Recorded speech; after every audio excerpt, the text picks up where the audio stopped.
bantu pergi dia ke diskotik. Makanya di kota-kota besar, yang satu lagi tak, diskotik nih, akhirnya dia pergi ke rumah, namanya rumah spiritual. Itulah yang disebut tempat-tempat meditasi. Kita tidak terikat pada agama apapun. Pejamkan mata, amati napas kita. Amati napas, kapan napas berhembus, kapan napas naik. Sesungguhnya pekerjaan yang dia lakukan itu adalah mengalihkan beban pikiran. Nyambung kan? Paham antum kan yang saya sampaikan? Tidak ada istilah mengosongkan pikiran, itu nggak ada. Karena pikiran tak bisa kosong. Yang ada itu adalah pikiran ini lelah, memikirkan ini, memikirkan itu, lelah. Kenapa orang gila tak lelah? Karena dia tak berpikir. Karena pikiran ini kacau, banyak beban, detak jantung tak normal, sakit jantung, gula tak normal, diabetes, otak tak normal, stres, depresi. Ketika orang berzikir, maka dikasih beban baru pada lidah. Subhanakallahumma wa bihamdika astaghfiruka. Allahumma rabbi fil. Lisannya dikasih beban baru, pikirannya juga baru. Itu rasionalnya. Kalau mau bertanya kenapa dengan berzikir orang menjadi tenang, itu jawaban rasional. Karena orang sekarang perlu dikasih jawaban rasional. Kenapa kita mesti berzikir? Itulah jawaban rasional. Tak ada istilah. Yang membuat letih ini badan atau pikiran? Pikiran. Makanya ada orang yang baring aja dari pagi sampai petang tapi dia letih. Kenapa letih? Karena pikiran. Tapi ada orang dari pagi, siang, malam dia tak letih, semangat terus. Kenapa? Pikiran. Maka orang menulis buku judulnya The Power of Mind. Mind, M-I-N-D, kekuatan pikiran.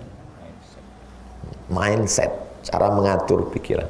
Jadi dalam Islam itu kita disuruh berzikir. Supaya apa? Supaya pikiran kita sehat, kolbu kita sehat. Jadi saya dulu tak paham itu, lama-lama patutlah orang. Jadi bapak ini kena penyakit, tidak bisa tidur malam, makan ketergantungan obat, insomnia. Sampai akhirnya diundangnya saya ke Indragiri Hulu, umurnya sekitar 70. Acara lomba nasyid. Sudah tua, umur 70, dia jadi panitia lomba nasyid di kampungnya. Saya tabligh akbar. Gimana ceritanya nih Pak? Saya Pak Ustadz waktu mau pensiun tuh takut tak makan. Makan apa nanti sesudah pensiun? Akhirnya duit tabungan nih saya belikan ke tanah nanam sawit. Datang saya memupuk, membersihkan. Pas panen pertama, waktu sedang panen itu datang orang bilang tanah ini punya kami, maka kebun ini punya kami, kata dia. Sejak itulah saya sakit. Asal malam mau tidur, kenapa beli tanah, kenapa tanam sawit, kenapa tak mau tidur saat malam. Pergi saya ke Pekanbaru beli obat, dikasih obat tidur. Tertidur saya habis makan obat. Asal habis dosisnya berpikir lagi. Anaknya kuliah di Unri. Anaknya ini selalu ikut pengajian saya dari 2009, 4 tahun, 10, 11, 12, 13 di Masjid Akramun Nas Unri. Dibawanya ayahnya ini. Waktu mendengar pengajian Ustaz itulah berhenti pikiran saya itu. Baru saya paham. Rupanya mengaji ini mengalihkan pikiran dari sawit tadi ke Abdullah bin Abbas. Dari memikirkan sawit tadi memikirkan. Paham antum alasan rasional kenapa orang mengaji jadi tenang? Satu lagi bapak-bapak bangkrut usahanya. Rumah besar di Pekanbaru tinggalkan. Stres. Ditagih orang. Tak bisa tidur malam, makan obat. Ikut pengajian di Al-Falah. Tenang. Jadi kalau orang yang tidak selalu berpikir rasional, Orang sekarang ini perlu apa alasan rasional, apa argumentasinya, secara rasionalitas akalnya apa? Ya ini, bahwa akal kita ini mesti diajak untuk pindah out the box, keluar dari kotak yang sempit. Antum ikut pengajian Ustadz Mawardi Muhammad Saleh, terbuka cakrawala antum. Mengapa dalilnya satu kok bisa jadi haram? Kok bisa jadi makruh? Mengkaji usul fikih. Duduk antum mengaji dengan Ustadz Mustafa Umar, diajaknya cerita tentang tafsir, terbuka lagi cakrawala berpikir. Duduk antum sama Ustadz Saidul Amin, diajaknya bercerita tentang penyakit-penyakit hati. Keluar antum dari kotak yang kecil yang merusak kepala antum. Itu maka kita disuruh ngaji.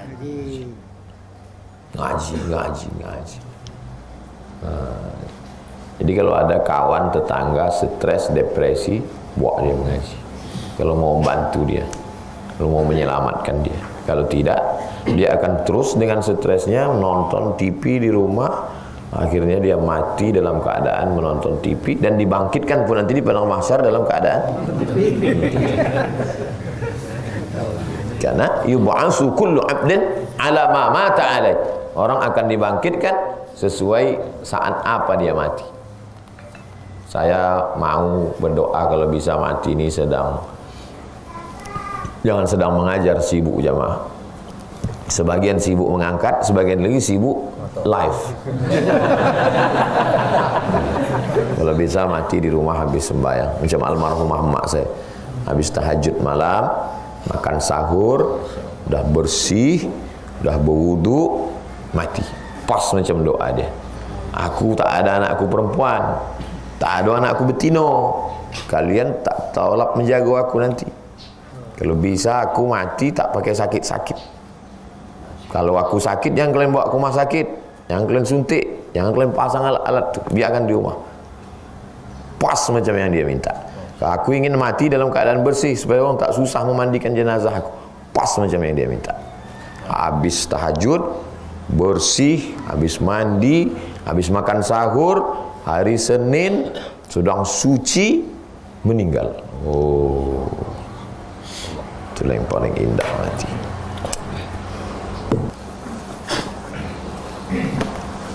Mata pencaharian utama saya adalah BRI Link. Apakah BRI Link termasuk riba? Wama adraka ma BRI Link.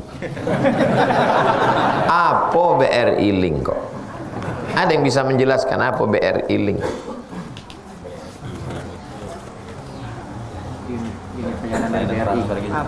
Perpanjangan tangan BRI. Perpanjangan tangan BRI itu ya. Rumah.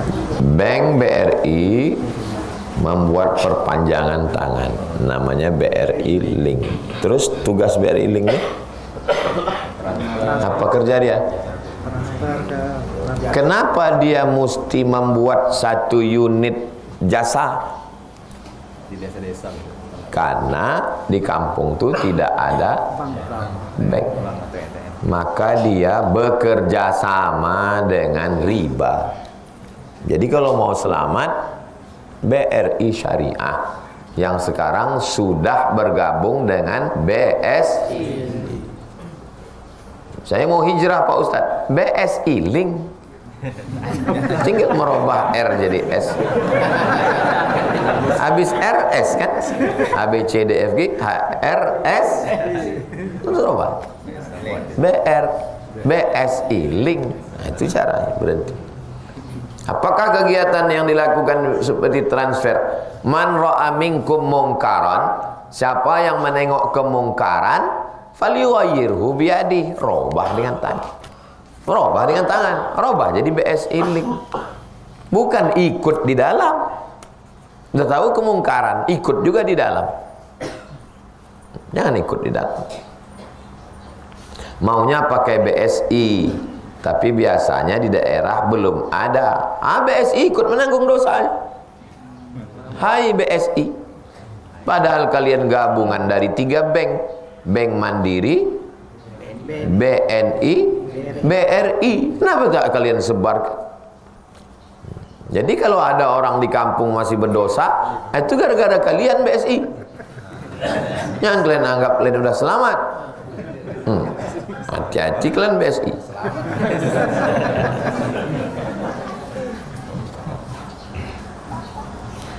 Apakah boleh mengqadha salat Jumat dengan salat asar? Mungkin maksud dia bukan mengqadha, menjamak. Menjamak.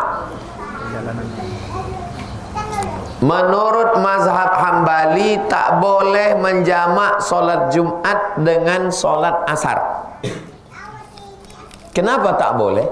Karena salat Jumat ibadatun mustaqillah, ibadah yang berdiri sendiri. Maka tidak bisa menjamak salat Jumat dengan salat asar. Jadi habis salat Jumat, udah, nanti asarnya salat asar. Menurut mazhab Syafi'i, habis salat Jumat tuh bisa dia salat asar jamak takdim qasar dengan Jumat. Kenapa? Karena sholat Jumat itu adalah pengganti sholat zuhur. Kalau pengganti mana 2 rakaatnya? 2 rakaatnya itulah dia khutbah Jumat. Rakaatani fiha maqama rakaataini minaz zuhri. 2 rakaat Jumat itu khutbatani fiha, 2 khutbah di Jumat itu maqama raka'ataini minaz zuhri, menggantikan 2 rakaat zuhur. Apakah pada 2 rakaat zuhur boleh bahasa Indonesia? 2 rakaat zuhur boleh tak bahasa Indonesia? Tak boleh kan? Itulah maka 2 khutbah itu pun tak boleh bahasa Indonesia, karena dia menggantikan salat zuhur. Itu maka masjid-masjid di Rimau Panjang ini tak ada bahasa Indonesia. Inilah yang paling asli mazhab Syafi'i. Kalau mau sholat paling asli di Rimau Panjang ini lah. Maka saya kalau tidak sedang khutbah Jumat, saya sholat di sini. Kenapa? Karena khutbahnya cepat. 5 menit selesai. Ya. Saya pakai mazhab yang rukunnya 5 itu tak bercampur dengan bahasa Indonesia di khutbah kedua. Maka di khutbah kedua saya tak ada bahasa Indonesia. Alhamdulillah, wassalatu wassalamu ala Rasulillah. Asyhadu an la ilaha illallah syarikalah wa asyhadu anna sayyidina Muhammadan abduhu wa rasuluhu la nabiyya ba'dah. Allah Ta'ala fil Qur'anil azim, ya ayyuhalladzina amanu ittaqullaha haqqa tuqatih wa la tamutunna illa antum muslimun. Allahumma fil muslimina wal muslimat. Innallaha ya'muru bil adli wal ihsan. Di khutbah kedua saya tak ada campur bahasa Indonesia. Karena khutbah itu menggantikan 2 rakaat. Kalau yang digantikan bisa dijamak, maka yang menggantikan juga bisa. Itulah dalil mazhab Syafi'i. Itu juga dalil qabliyah Jumat. Kalau yang digantikan ada qabliyahnya zuhur, maka yang menggantikan juga ada qabliyah.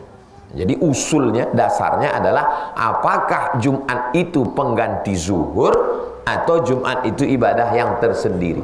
Menurut mazhab Hambali, Jumat itu ibadah tersendiri, maka tak bisa dijamak dengan asar. Sedangkan menurut mazhab Syafi'i, Jumat itu pengganti zuhur. Kalau penggantinya, kalau yang digantikan bisa dijamak dengan asar, maka yang menggantikan juga bisa. Jelas? Jadi nanti kalau ada ustaz berceramah, tak bisa itu sholat Jumat dijamak dengan asar. Berarti dia pakai mazhab Hambali. Bisa kata dia. Berarti dia pakai mazhab Syafi'i. Kalau mau jawab singkat, mudah aja. Menurut mazhab Syafi'i bisa, Hambali tak bisa. Cuma saya mau menjelaskannya detail ke antum. Artinya nanti waktu antum ditanya orang, kalau bisa jawab detail, jawab detail. Kalau tak bisa jawab pendek macam tadi. Yang pendek itu pun tak ingat, apa boleh buat? Bagaimana menasihati orang yang rajin ibadah, rajin ke masjid, tapi mereka lupa kepada anak dan istrinya saat bermaksiat. Pengajian rajin, ke masjid rajin, bini tak berjilbab. Suami yang tidak menyuruh istri berjilbab, 2 kemungkinan. Pertama, dia tak tahu hukum kepala rumah tangga. Itulah pentingnya kursus perkahwinan.